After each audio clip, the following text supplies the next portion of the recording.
Hello, everybody out there in TV land, and welcome to This Week in Space. I am your host with the most, Jonah Emerson Bell, or Blind Stallion Space Wizard, depending on how you know me, how you want to perceive me, and I guess which platform you're checking this out on. We've got a pretty big week in space. I guess they're all big weeks in space. We're going to be talking about the Virgo new moon, which is happening today, Monday, September the 2nd. Sorry, I just glitched there. Um, yeah, we'll be talking all about the Virgo new moon, some transits that are happening during this lunation, as well as some things coming up later in the week. I think all of it is sort of encoded into the new moon astrology. And we also, with this new moon, we're beginning to move into eclipse season. I believe the first eclipse is going to be happening on September the 17th in Pisces. And this is also marking a shift of eclipses and the it is foreshadowing the nodes moving from the Aries Libra axis into the Pisces Virgo axis. Good morning, Gina Maria. Nice to see you, my friend. So yeah, we're getting the first eclipse in Pisces, which will foreshadow the shifting of the nodes and send us some new eclipse energy. That's going to be happening in a couple of weeks on September the 17th. So we're not there yet, but I'm bringing that in because this new moon in Virgo is sort of like opening the door into eclipse season. We're like opening this door and feeling that cool eclipse wind sort of whip us in the face a little bit.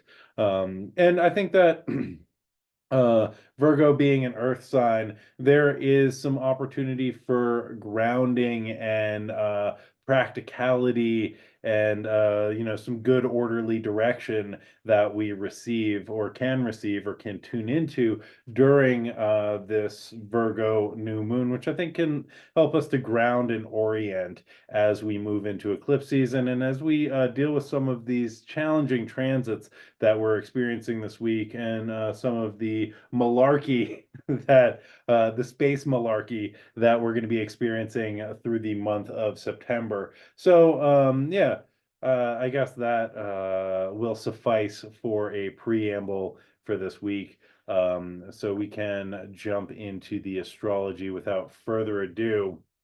However, before I get into the full-on astrology, I just want to let folks know a couple of things. First off, I live in Santa Fe, and there are a couple brilliant astrologers who also live here. Michael Bartlett, Sam Reynolds, and Lindsay Turner. And we did a 2024 forecast for the year ahead last December, and we're going to do it again this year, I believe, in November.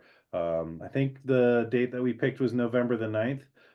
So we had our first meeting about what that's going to look like, what we're going to talk about, sort of an overview of 2025. And if you all are interested, I hope to see you there. We'll be doing it live in Santa Fe. So if you happen to be in northern New Mexico in November or anywhere in the Southwest, come on down and hang out with us in person as we talk about 2025 and the astrology that we're moving into next year. As we're also gonna, I believe, simulcast it or live stream it on Zoom. So if you can't be around or you're not available, you can check it out.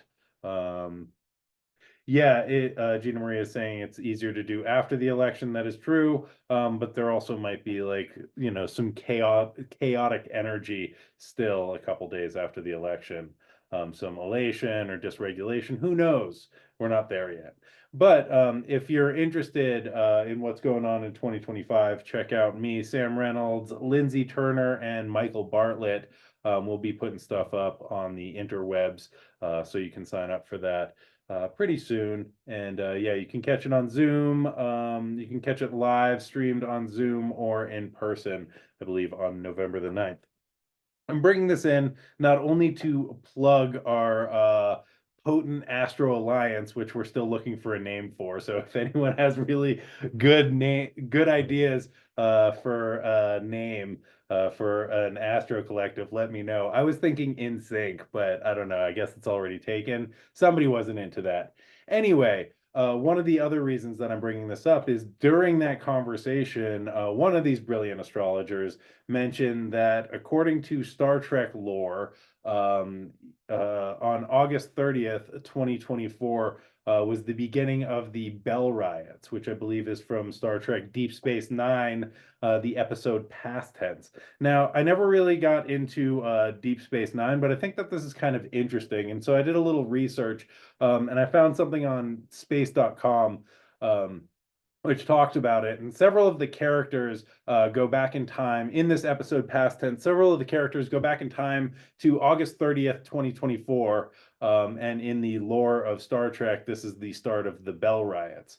And this is described by Commander Benjamin Sisko as one of the most violent civil disturbances in American history. The Bell Riots took place in San Francisco during the first week of September 2024, which is now. The disturbances were centered on the city sanctuary district A, one of the many sanctuaries founded in major US cities in the Star Trek version of the early 2020s. The original aim of these sanctuaries was to help unemployed or homeless citizens to find work or accommodations, but that vision was soon corrupted. The settlements were overcrowded and violent, and with walls erected around them, effectively they became internment camps. They also became a convenient way for wealthier members of society to ignore the problems on their doorstep. So the riots would be in the Star Trek lore. The Bell Riots would be seen as one of the pivotal moments in American history as the U.S. government acted to repair social issues they'd previously dismissed, paving the way for a more utopian future we'd see in the TV shows and movies across the Star Trek franchise. And so this is the week that those Bell Riots begin, and this big shift in the sort of Star Trek universe, or at least the Deep Space Nine universe. And I think that that's also interesting because Sunday, September the 1st, Pluto retrograded back into Capricorn. And I don't know, I just see this sort of interesting parallel happening between the sci-fi verse and the timeline that we're living in. Not necessarily that it's going to turn into full-scale riots or major cities are going to turn into internment camps, but I do see parallels between the kind of wealthy and the 1% wanting to push problems over to the side and build walls around them. And I also see parallels with Octavia Butler's book, The Parable of the Sower, in these sort of like walled cities that are or walled neighborhoods that are forgotten about by society, forgotten about by the 1%, and forgotten about by the government.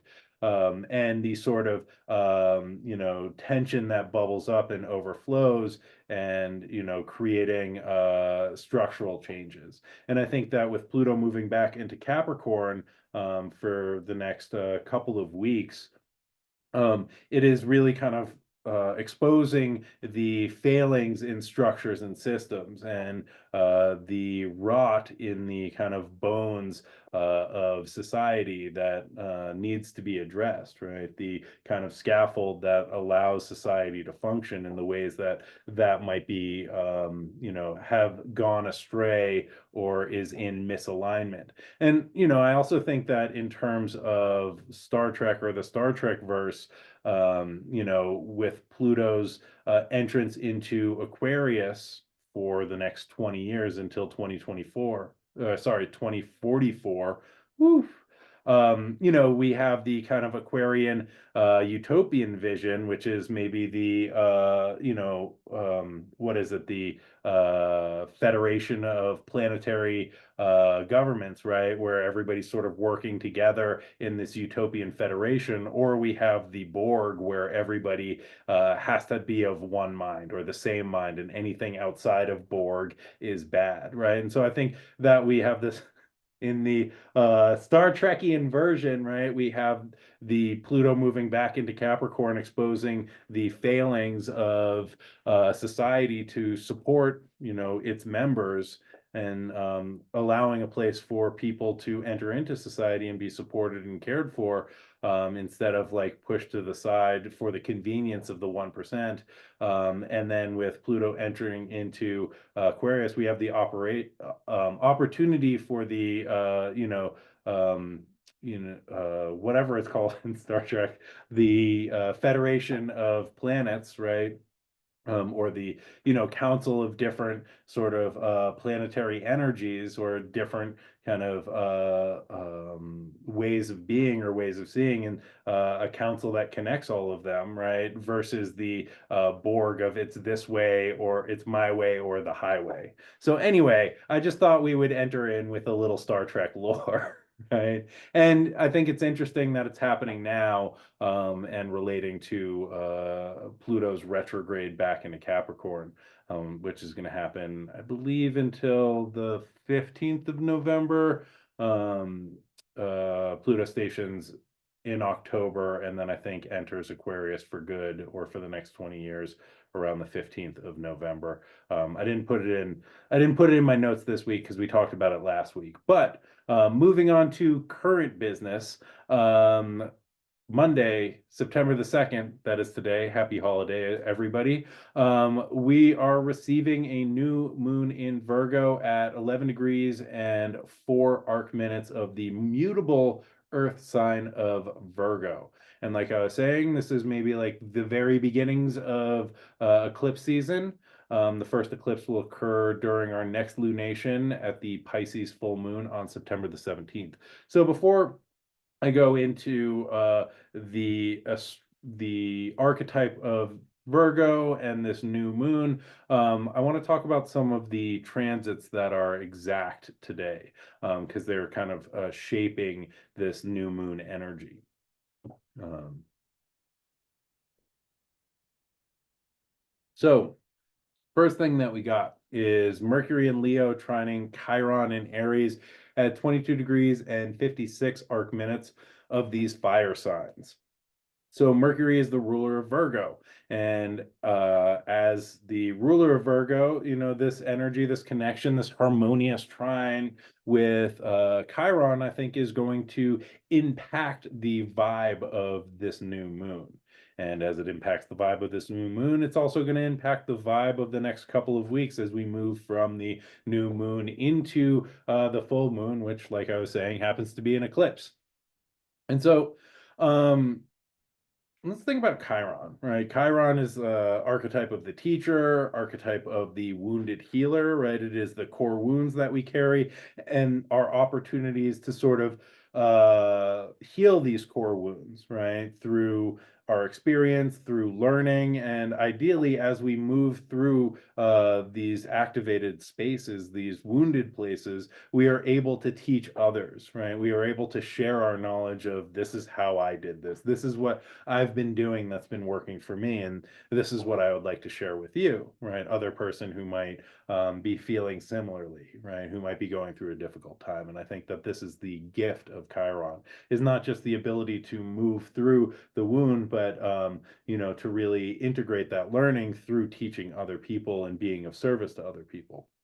And, you know, interestingly enough, there has been I think Melanie Reinhart, who wrote an excellent book about Chiron, one of my favorite books about Chiron. And I think other people have sort of mentioned that Chiron has an alignment with Virgo, right? It's not in a traditional astrology sense because Chiron wasn't discovered until the 70s. But several astrologers have noted a resonance between Chiron and the sign of Virgo. And so it's interesting that Mercury, who is the ruler of Virgo, is in this harmonious aspect with Chiron. So just another level there.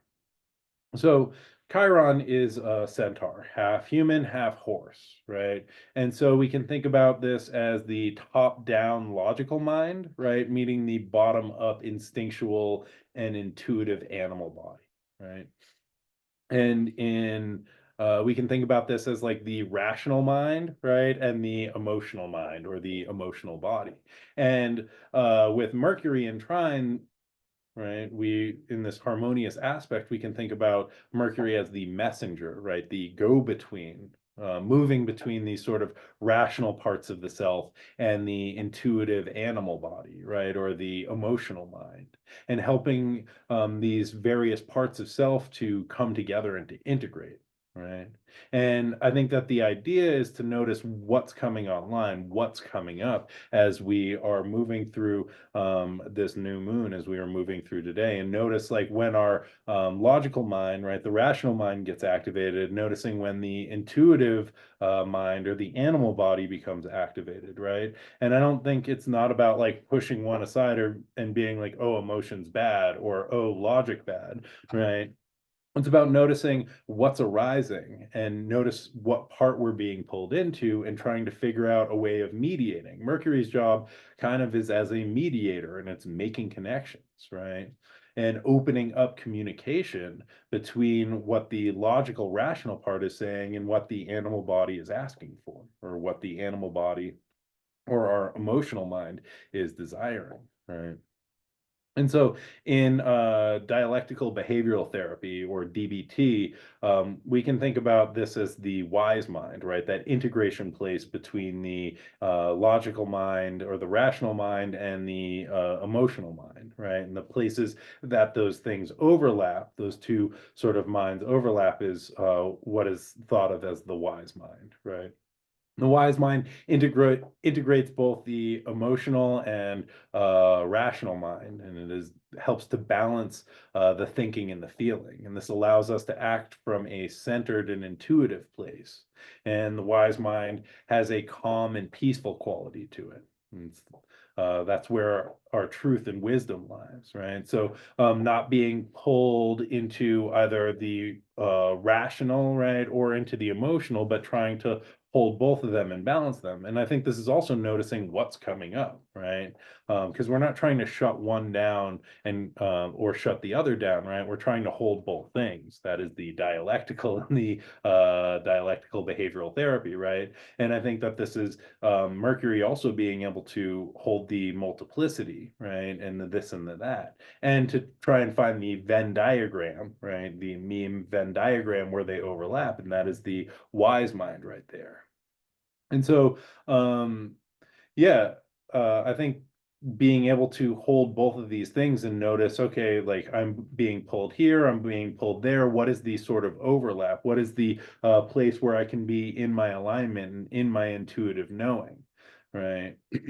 And I think also what Mercury helps us to do from this perspective of the wise mind is it allows us to create new stories and meanings around the things that we have experienced, right? Because we might see something that activates us, and instead of, just spiraling, right, we can step back, right, see what else wants to come online and try and return to that center of the Venn diagram and come back into the wise mind. And I think that's one of the gifts that is offered to us during this new moon.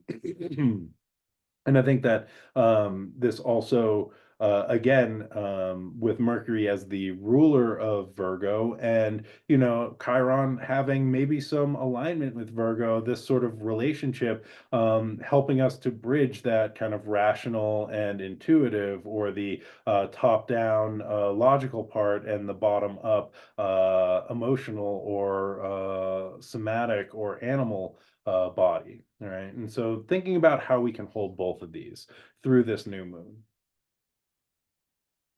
So moving from this idea of integration, I think being able to hold this wise mind idea is going to be really important through this new moon and also through this week, because the second transit that's exact during Monday's Virgo new moon is a pretty tense aspect between Mars in Gemini squaring Neptune in Pisces. And this is happening at 29 degrees of these mutable signs. And this is the anaretic degree, right? The last degree in both Gemini and Pisces, which is sort of like where all of that energy goes, right? And it's like, this is your last chance to get it right, you know? And also, I just want to name it being a Virgo new moon, there is no getting it right. So we can just like throw that idea out the window right now. So the Mars Neptune square is a pretty tense aspect. To begin with, the square is a tense aspect. It is two planets at cross purposes, right? And so Neptune is like, I want this, Mars is like, I want this, and it can create a lot of rupture and disruption in the system. And uh, it can cause us to question what we're striving for, right? So Mars is like action, Mars is willpower, Neptune is dissolving and diluting, right? So it can make it really difficult to know where to put our energy, right? Because Mars in Gemini already is like, I could do this or I could do that, right? So the two minds of Gemini and Mars is like energy could go here, energy could go there. And Neptune's like, why bother putting energy anywhere? And Mars is like, because I have energy. And Neptune's like, no, you don't. Don't bother, right? And so, like, Mars wants to take action, but Neptune is dissolving and dissipating, right? And so it's a dissipation of our energy and our willpower, which can feel really uncomfortable, right? And so there can be this like ambivalence about like where our energy goes or where to direct our will. Right. And so I think Neptune is also like longing for the transpersonal union, right? And for dissolving the self into the greater whole. Whereas Mars is separating and severing, right? Is cutting off, like cutting the umbilical cord from the oneness of everything and choosing the self and choosing their will and where to enact their will, right? So Mars is like, I want to go, and Neptune is like, there is no place to go, right? We're all one. And Mars is like, I'm not having that, bro. Right. And so in this square, in this tense aspect, these urges and desires are at cross purposes. Um, and Neptune can also be a like deep longing that we have a difficulty placing. And it can be a sense of nostalgia for something we can't quite understand, right? And Mars is a planet of action who wants to do something to achieve or to conquer that feeling, right? To get something done. But because Neptune is an outer planet and is invisible and is very far away, it's hard to know what actions to take, right? And so one of the things that I have found comes up with Neptune Mars square or hard aspects between Neptune and Mars is drugs and alcohol tend to be actions that Mars can take to try and bring it closer to that numinous longing, right? And that probably won't work, at least not in the long term. So another way that I like to think about this relationship between Mars and Neptune is in the story Melville's story of Moby Dick, right? Where Mars is the kind of obsessive Captain Ahab who is constantly hunting the white whale Moby Dick. And Ahab will sacrifice absolutely everything and anyone to achieve his goal, right? And he is hell bent on capturing the kind of ephemeral and mystical white whale. And so, this might be a metaphor for like the American dream or the search for God or the divine or humans' conquest over nature or relationship to nature or ideas of manifest destiny that were happening in the 1850s, 1860s when Melville wrote this. But, you know, I think that all of us have that sort of white whale, that thing that we are striving for or longing for, the thing that we are trying to overcome, to capture, to conquer, right? That sort of dream or that goal that always feels just out of reach.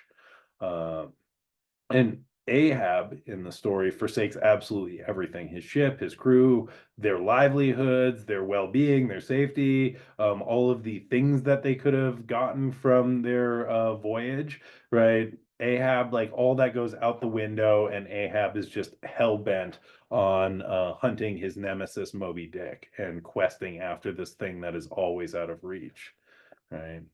And so during this new moon, right, and as we feel these sort of tensions, right, the Moby Dick and the Ahab, right, fighting inside of us, we might want to slow down and notice what we have and what is available around us instead of sacrificing everything for what's just out of reach. And I think that this is also kind of encoded in the Pisces Virgo axis, the dream of Pisces versus the reality of Virgo. And how do we bring this vision, right, this numinous vision into reality instead of forsaking reality for the dream? And what is the right relationship between this dream and this vision and the practical? And so the other component of the square is this feeling of anxiety and paranoia, and how we respond to them. And I think Neptune can really create confusion, which can come up as anxiety or paranoia. And in Moby Dick, Ahab had the paranoia, which resulted in his martial kind of fight response. Right. So we can also have a flee response to the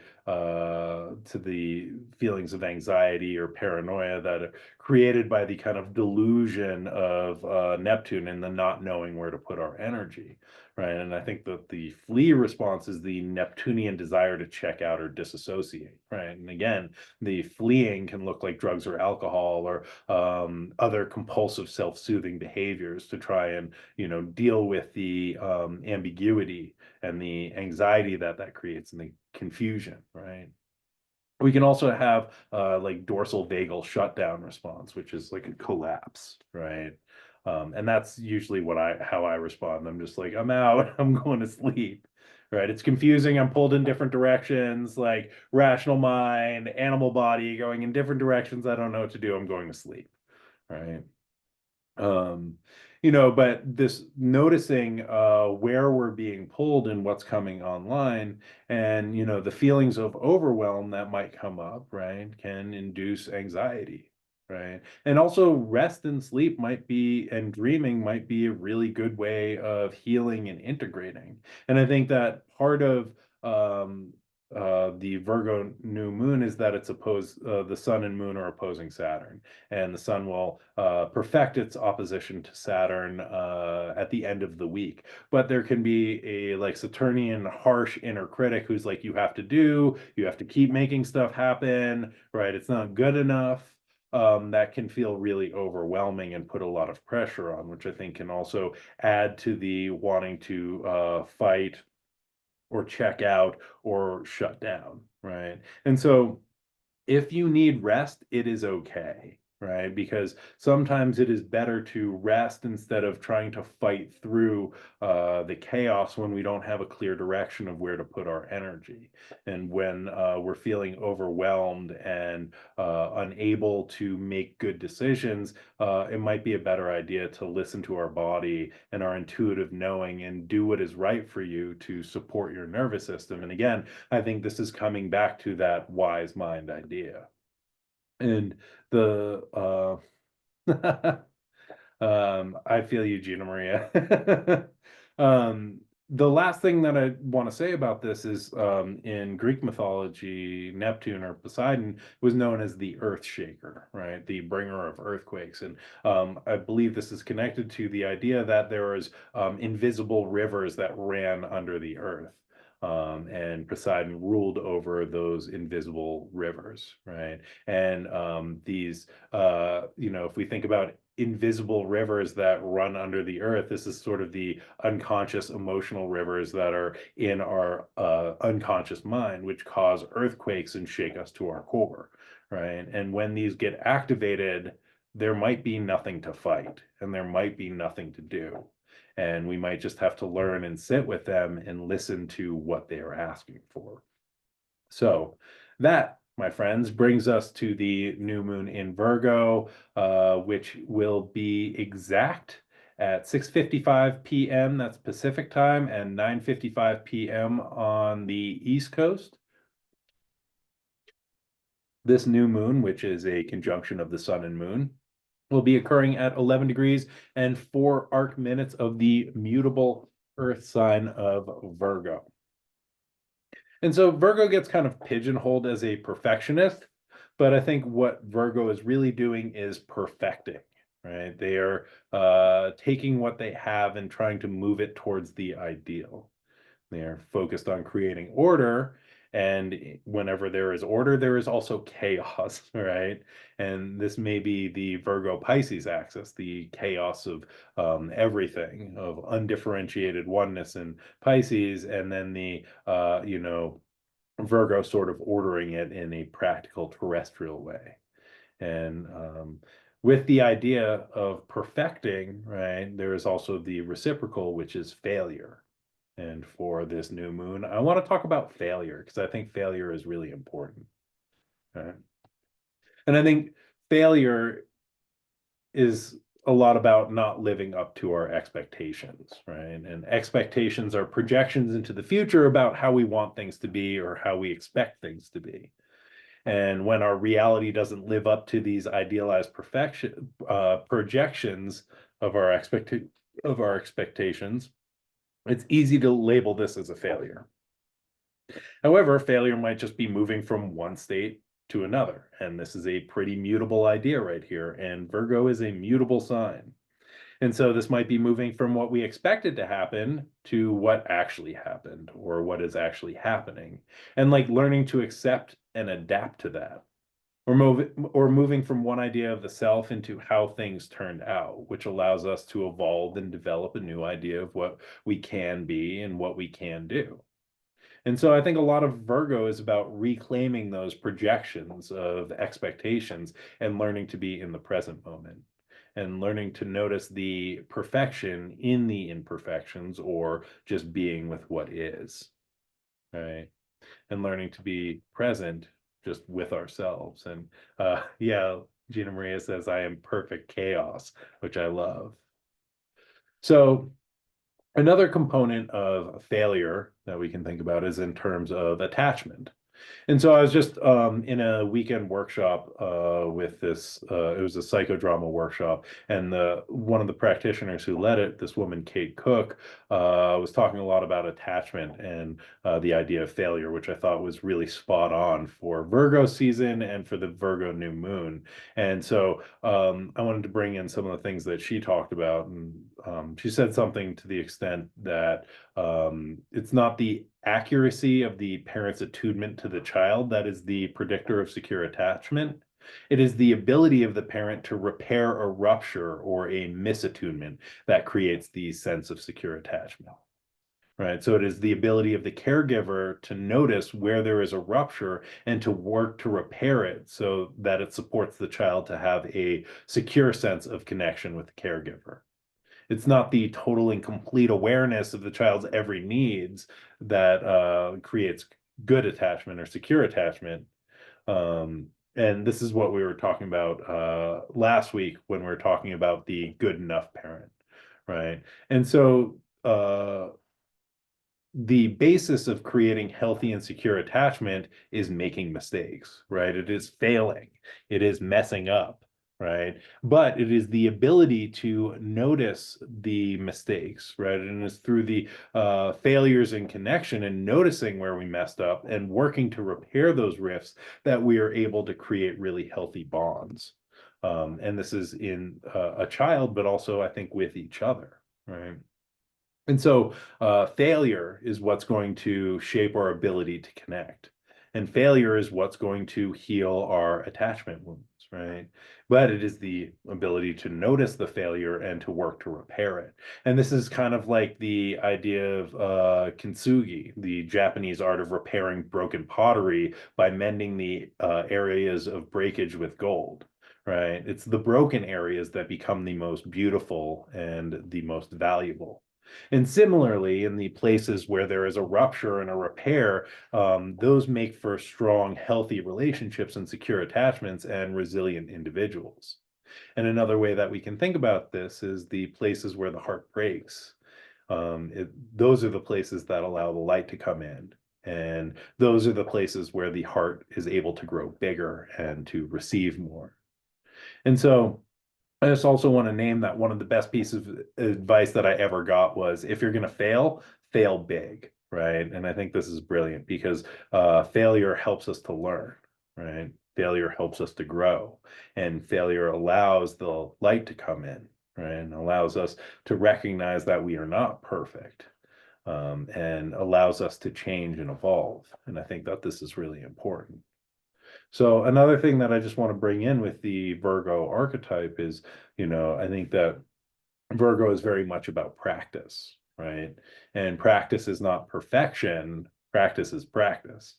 And so, like in meditation practice, we are never doing a perfect meditation, right? We are just in the practice of sitting. And as we are in the practice of sitting, we are creating new neural pathways and neural grooves, right? That is like it's time to sit now. Same thing with an art practice, right? An art practice, you go into the studio and you sit there and you stare at the wall or you count screws or you organize things, right? And you make a mark every day or whatever your art practice looks like, you know. And I like Bruce Nauman, who is a sort of early performance artist in the 60s. And this dude would just like walk in a square or just walk around his studio. And his idea was, I am the artist, so everything that I do is art, right? And that is a way of that is part of the practice, is just showing up and being like, I am doing this and I'm doing this every day. And through doing this every day, through engaging in this practice, I am creating a reality, right? And so what we practice is also what we make real. And I think this also is a big component of the Saturn opposing this new moon in Virgo. And so it's the repetition of thoughts and actions that create our realities and the life that we are living. And so the Virgo new moon asks us to think about what are these practices that are creating the reality tunnels that we inhabit. And so Virgo is about the harvest, right? It is a mutable sign moving from summer into fall, and it is the beginning of harvest season. And so we are starting to reap what we sow.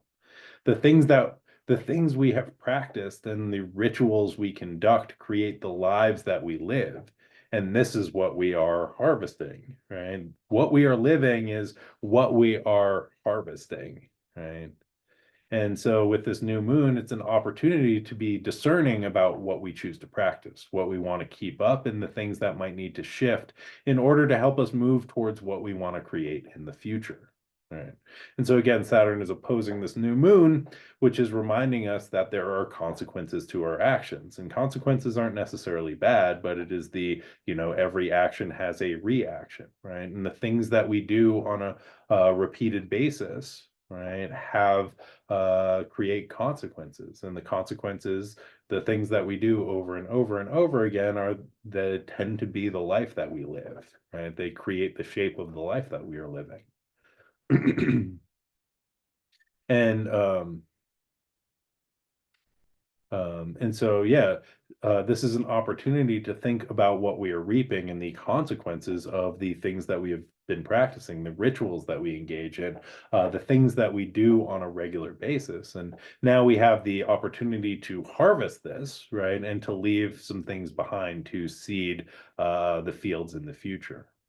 And it's like where attention goes, energy flows. And so with this new moon, this is an opportunity to plant a seed of, this is what I want to practice, this is what I want to create in the future. Saturn is like, what do you want to make real? And anything that you want to make real, it takes repetition, it takes dedication, and it takes discipline, right? And I think that the Virgo energy and the Virgo new moon is like, okay, this is an opportunity to really consider what do I want to practice instead of just being like, I don't know, I've just been doing this every day because that's how I've learned how to stay alive. Right. Which is totally legitimate. But I think it's also really important to tune into that wise mind and be like, is this really what I want to be doing? Is this the reality tunnel that I want to be creating every single day through the repetition of my action? Right. Or does something need to shift? Or what do I want to harvest in the future? Right. What is the reality that I want to seed, right? That I want to plant, that I want to sow, and that I want to reap down the line. Make sense? All right. So moving to tomorrow, Tuesday, September 3rd, we have Venus in Libra conjunct the South Node at 6 degrees and 40 arc minutes of the cardinal sign of Libra. And so Libra is a oh, and Gina Maria is saying, as a Virgo, I find myself very undisciplined. Lots of air in my chart. Yeah, and I think that, Virgo again gets pigeonholed as a perfectionist, right? And like somebody who's got it like really together. But I think there's also the reciprocal side, which is the chaos, right? And the chaos like needs to go someplace. And so it leaks out into areas of the life, which like there's nothing wrong with that, right? But I think it's about coming into that right relationship of chaos and order. And this is not just like, in the Virgo Pisces axis. I think this is life, right? There is the pendulation between chaos and order. But I think that, with the archetype of Virgo, because there are things that are so, set and orderly and together, there's also like all of this area of chaos. And it's learning how to embrace that and embrace the mess. Bless this mess, my friends. Bless this mess. So with Venus in Libra, Venus rules Libra, right? And Libra is the sign where the South Node is. The South Node talks about decrease, and it talks about a release of old ways of doing things, old beliefs. You know, old ideas. And so Libra is a sign of balance, right? The scales, it is diplomacy, it is balance, it is creating harmony so that everybody feels good in the situation.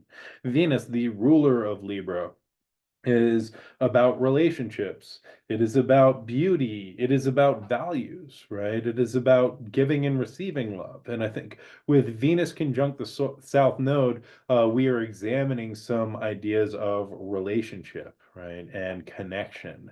And you know, how we reach for connection, how we look for connection, and the stories that we were told that we came up with around what do we need to do or how do we need to be to deserve love, and how what do we need to do to receive love, right?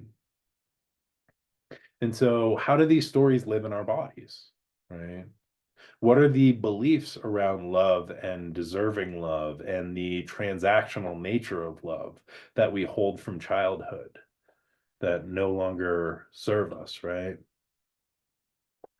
And how do these live in the body? How do we reach for connection? How do we ask for connection, or how do we like recoil from it being like, oh, I can't have that, right? If that's like offered to me, it's just going to be taken away. And so like, these stories all live in our body, right? And as the dragon's tail, right, passes over, or Venus passes over the dragon's tail, this is an opportunity to examine some of these beliefs around love and what we need to do to receive love and let them go, right? And how do we let them go? How do we just allow a little space to examine this? And so we can also think about what are the ways of relating and the patterns that we have in love that we can release that don't serve us anymore. What values can we let go of that are no longer supporting us, right? And these values around love and connection and relationship are usually shaped by our family of origin, right? They come in through the attachment with caregivers, right? And the caregiver's ability to repair rifts, or the unconscious signals that caregivers give us around like, when you do that, that is worthy of receiving love and affection. And when you do this, it is not worthy of receiving love and affection. Right. And so that's how we sort of shape the ways that we reach for love, right? And the ways that we ask for love. And so, again, with the South Node, we're thinking about what we can let go of and what we are composting, right? And so, with the South Node, we're also looking at the shadow side of whatever sign it is in, right? And so, the shadow sides of Libra can be people pleasing, right? It can be self-abandonment, right? In order to keep other people happy or to not rock the boat, not to tip the scales, right? There can also be like manipulation, and people pleasing is, I think, a form of manipulation because we're trying to make people do what we want them to do by giving them what we think they want, right? And this can be like, I want you not to fight, right? But it's manipulating people by being like, oh, I'm gonna like do all these things to keep you from being upset, right? Because this is what I think you want. And I think that there's a big piece of like self-abandonment. And I think with the nodes in the North Node in Aries, we are learning to stand up and say, this is what I need from me, right? Even though there might be a sense of this is gonna hurt somebody else's feelings, right? But we are learning that when we are able to stand in our truth and to speak our truth and to be in authenticity, it's actually better for everyone in the situation. Um, when we honor ourselves, we also honor those who we are in connection with. And so, yeah, moving right along, on Wednesday, September the 4th, we have Mars in Cancer, Mars entering into Cancer. And so this is a complicated one. So Mars is going to retrograde eventually. Um, they retrograde on December the 6th at 6 degrees of Leo. And so hold on, I'll just take you through this whole thing. So Mars enters Cancer from now until November the 3rd, and then they'll enter Leo. Mars will turn retrograde on December the 6th at 6 degrees of Leo, and then they will retrograde back into Cancer on January 6th of 2025. And then they're in Cancer for about 4 months. And then Mars will station direct on February 23rd, 2025 at 17 degrees of Cancer, and then they will finally leave Cancer on April the 17th. So this ingress that we are receiving on Wednesday is beginning to lay the groundwork and provide some foreshadowing for everything that we're going to be dealing with for quite a while, right? At least through the first quarter of 2025. And to make things more exciting, Mars is in their fall in Cancer, right? So planets in their fall are laid low, they're depressed, right? They are in a hole, and their strengths are kind of used against them, right? So uh, I think about Mars in Cancer as the like shell, right? The armor and the claw, right? Or the sword, right? And so Mars is really trying to protect their like vulnerable, sensitive insides because Cancer is pretty sensy, right? And Cancer is connected with ideas of mothering, nurturing, nourishing, and connection with the home. And I think with Mars in Cancer, this can be the homeland, right, or the mother country or the mother tongue that it is willing to protect and fight for, right? So this can look a lot like patriotism and nationalism.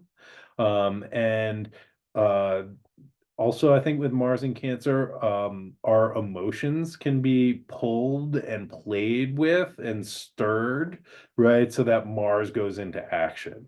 So, as Mars moves into Cancer,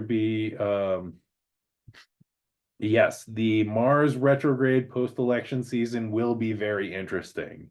I see my sort of intuitive feeling around this, and I'm actually very curious to see how Mars's first pass through Cancer feels. But my sense of Mars retrograde during the election season and post-election will be some very hurt feelings around America or like the motherland, right? And people who are not able to process their sensitive feelings and are reacting in martial ways because they are feeling butthurt, or as they say in New Mexico, pee-pee hearted, right? Um, Right. So I think that like Mars in Cancer gets very emotional, but doesn't quite know how to process it. So it turns to its shield, its shell, right? Retracts into its shell or uses its crab claw to kind of like lash out or like grab onto something. So just something to pay attention to and be aware of, right? Um, because I think that the kind of beneficial quality of Mars and Cancer is a willingness to protect and fight for the things that are the like most valuable to it, right? But I think that this can be these emotions can get riled up really easily. So watch yourself in the ways that you are feeling activated, right? That you're like, I need to fight for this. And I think it's important to fight for the things that we think are right, right? And the things that we think are authentic. However, I think that there is a desire to find an enemy in the field, right? I think that there is a real polarization between right and wrong, left and right, good and bad, right? And a projection of that is the enemy in the field. Right.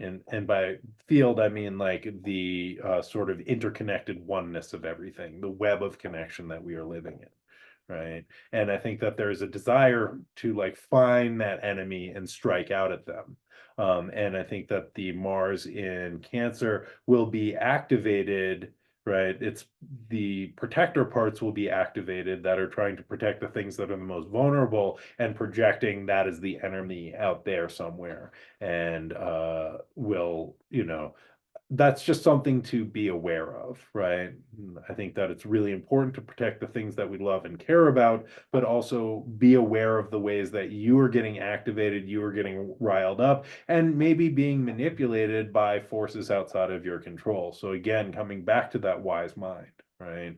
Um, because I think also when Mars feels vulnerable in Cancer, they get uncomfortable, and then that sense of activation can cause a reaction, right? And we want to slow it down to make sure that we are responding skillfully instead of just reacting from an emotional place, right? And again, bringing that logical and emotional mind together and using the wise mind to like think of a skillful way of responding. Okay. Just wrapping this up on Friday, September the 6th, we have Mercury and Leo squaring Uranus and Taurus. And so this is lots of mental activity, nervous system activation, right? Insight, awareness sort of coming in. It's going to be difficult to focus, but the next day we're going to have Sun opposing Saturn, which is like asking for dedication and focus. So this is again us being pulled in multiple directions, right? The Mercury squaring Uranus can be like information overload, right? New information coming to light, breaking news, but also, we don't know how this is going to play out yet. But so I would let the breaking news settle before you make any like long lasting decisions about anything. And I think Uranus is electrical energy. Mercury is our sort of ability to process information and make connections. And I think both of these have a lot to do with the nervous system, right? So it's like voltage being shot through our nervous system, and it's going to make it difficult to focus on one thing. It's going to be a lot of like, over here, over there, there's like a little bit here, a little bit there, and being able to like sit with it again and, allowing ourselves to like follow the threads, but really like needing to, yeah, needing to, discharge that electrical energy from the nervous system. So like, taking walks, drinking tea, right? Doing things that can help to soothe the nervous system, I think will be helpful coming into the weekend. And then this is the last thing I got. Yep. Okay. And then, my friends, rounding us out on Saturday, September the 7th, we have the Sun in Virgo opposing Saturn retrograde in Pisces. This is kind of a continuation of the energy from the new moon rounding out the week, and this opposition happening at 16 degrees and 2 arc minutes of the mutable signs of Virgo, where the sun is, and Pisces, where Saturn is. Right. And so again, right, I think it's really important not to get caught in the trap of perfection. Saturn can be a critic, right? Saturn is like, it's not good enough, you're not working hard enough, right? It's not perfect. And be aware of that, right? Because Saturn will want to put a lot of pressure on us. But I think it's really important to remember that nothing can grow in the vortex of perfection, right? Perfection is sort of inorganic, right? And it belongs to the sort of divine mind of God in a lot of ways, right? The sort of Euclidean universe, the perfect place, right, doesn't exist and can't really like function because nothing changes if everything is perfect. It's inorganic. So it has no place to go. It's stuck and static, right? And so again, we need rupture and imperfection to be able to progress and to give us something to keep striving for. Right. And in, artisan traditions, in, the Middle East, in North America, the Dene people, who are excellent weavers, leave imperfections in their weavings, right? And the same with people who make Persian rugs. And these are a way of showing that one is humble in the presence of the divine, right? That perfection belongs to God. And here we are humans. And so it's not our place to be creating perfect things, right? Because if it's perfect, there's no place to go. So we leave imperfections or we allow imperfections so that things can grow and evolve and change, right? Um, and so I think it's important to embrace that imperfection, right? And when Saturn's like, no, it's not good enough, to recognize like what is enough, right? What is good enough? What is this idea? And to instead of feeling like, oh, I'm not doing enough, to think about what is the ways that I can grow, right? Where is there space to grow? Where is there space for the divine to enter through the imperfections, right? Instead of making a closed, hermetically sealed system that has no place to go, right? Um, you know, sorry, I'm just checking my notes. Yeah, and I think that, Saturn's idea of perfectionism, right, and the achievement of perfection really prevents emotional vulnerability, right, and prevents real connection.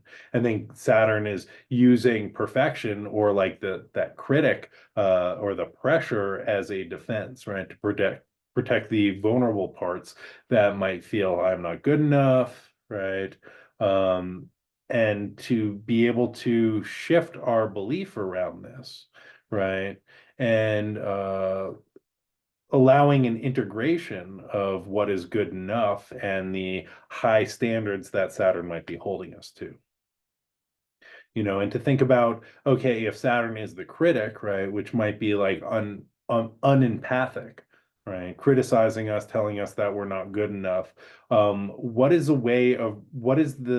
the empathic part that Saturn is also bringing in, right? Maybe wanting us to do better, maybe wanting to see us succeed, right? And so if we are feeling that harsh critic, right, and the perfectionism, trying to flip that a little bit and seeing, okay, where is the love? How is Saturn showing their love for me? What do they really want from me, right? And really reorienting our sense of like what is good enough, right? And the ways that the Saturnian pressure might actually be supporting us to try and work towards achieving something that is good enough or that feels right. And I think that like we can even let go of ideas of good enough, right? And think that these ideas need to be or can be interrogated and realizing more what is actually working, right? Where am I at right now in this moment, instead of, oh, I'm never going to get there, right? Or I'm not good enough.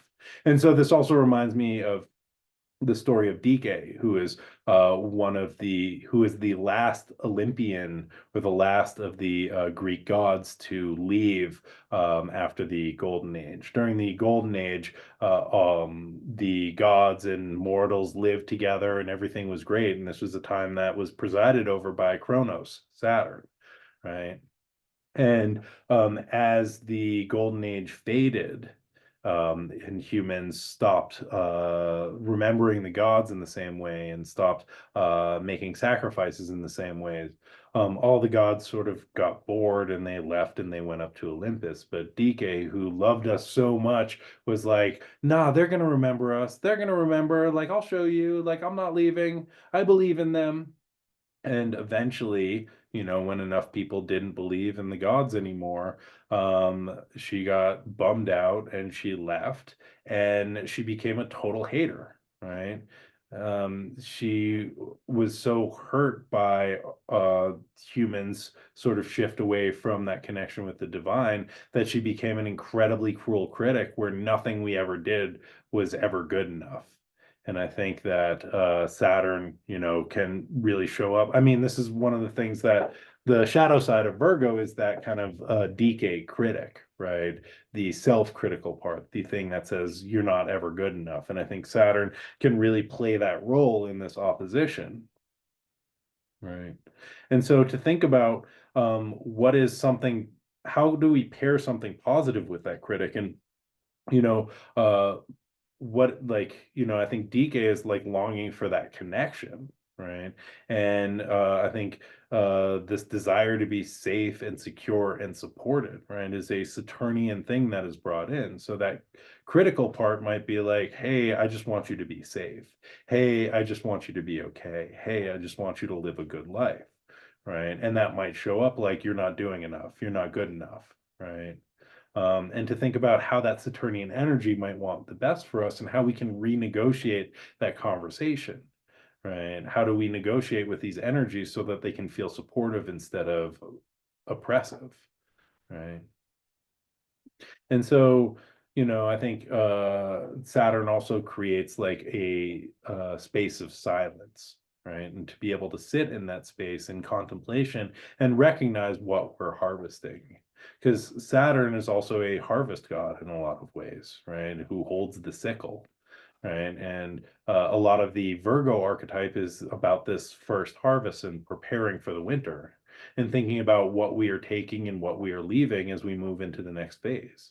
And Saturn really wants to make sure that we have enough to get through the winter, right?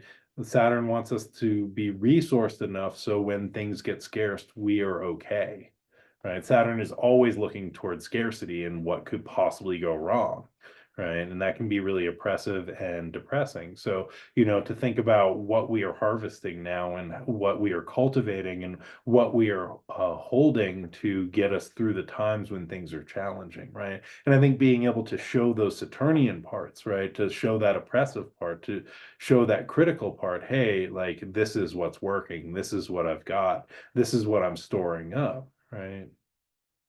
And, with this new moon, I think we are really thinking about what we are harvesting and what isn't worth taking with us into the next phase.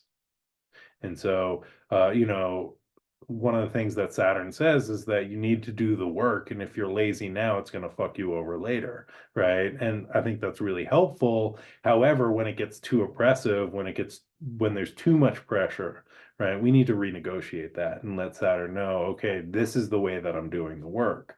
Right. And this is enough for right now. And I got this. Right. And developing trust with that Saturnian part, that's like, oh my God, it's gonna, like, we're gonna go into scarcity and we're not gonna have enough and we're gonna die. Right? And being able to renegotiate that, and developing that sense of trust with, like, yeah, I hear you, and I know that you're trying to support me through this, and we're good. Look at this.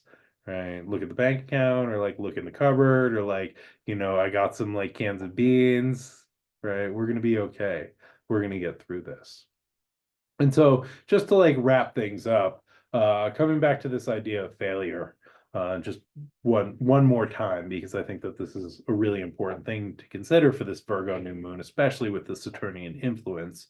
When Thomas Edison was asked by a journalist how it felt to fail 1,000 times in his attempts to invent the light bulb, he replied, "I didn't fail 1,000 times. The light bulb was just an invention with 1,000 steps." Right? And this is the practice, my friends. Right? We are not failing, we are practicing. And we are taking all of these steps to create the reality, right, that we are trying to develop, the reality tunnel that we are trying to live in. And so, remember, like, we are just taking 1,000 steps, right? We are starting 1,000 things. We are trying 1,000 things. We are sitting 1,000 times in meditation. We are painting 1,000 paintings, not to make the masterpiece, but just to be engaged in the process, right? And what will come will organically come, but we need to leave that space for that to be there and not hold so tightly to a idea of perfection that might not be appropriate for the moment that we're living in. And with that, my friends, thank you all so much for being here. Again, my name is Joan Emerson Bell, or the Blind Stallion Space Wizard, bringing you your astrology weekly astro weather forecast every Monday, 10 a.m. East, 10 a.m. Pacific time, 1 p.m. Eastern time. I also do a astrology themed radio show, which usually comes out on Fridays or Sundays.